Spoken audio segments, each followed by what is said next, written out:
Evan, anong proseso na ito sa pag-usad ng reklamo at ano ang ginawa ng mga respondent sa piskalya?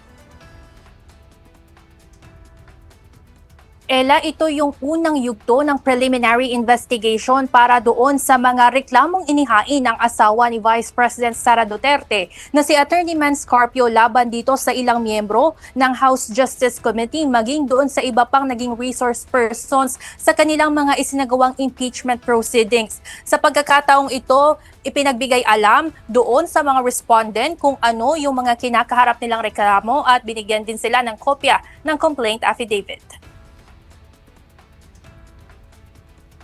Humaharap ngayon sa mga reklamo ang chairperson at ilang miyembro ng House Justice Committee na si Batangas 2nd District Representative Jervil Luistro, Akbayan Party List Representatives Chel Jokno at Percy Sandanya, ML Party List Representative Leila de Lima at mga tagapanguna ng Bangko Sentral ng Pilipinas at Anti-Money Laundering Council o AMLAC. Partikular na sa paglabag sa Anti-Money Laundering Act, Bank Secrecy Laws at Data Privacy Act. Kasunod ito ng ulat ng AMLAC kaugnay ng bilyong pisong halaga ng covered at suspicious sa mga bank account na iniuugnay kina Vice President Duterte at Attorney Carpio sa nakaraang impeachment proceedings sa Kamara. Ngayong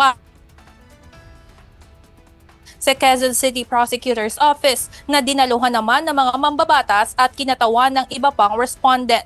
Para kay Congressman De Lima, paglilihis lamang ito sa tunay na issue at maituturing na harassment sa mga respondent, lalo na at tiwala silang wala silang nilalabag sa batas at ginagawa lamang ang kanilang trabaho na mag-usisa sa mga isinagawang pagdinig. Si Congressman Sendanya naman, tinawag itong classic Duterte moves. Ito yung classic Duterte moves, yung pananakot at panghaharas. Sabihin na rin natin gumaganti sila doon sa mga tao na ginagawa lang yung kanilang trabaho bilang mga active citizens. The same way na narito kami ngayon, kinasuhan nila for doing our jobs.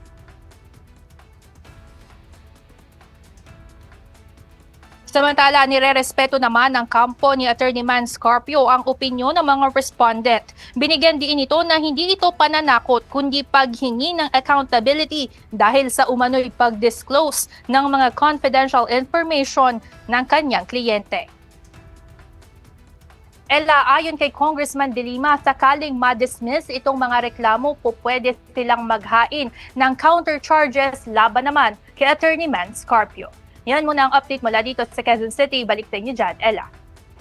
Maraming salamat, Evan Alvarez.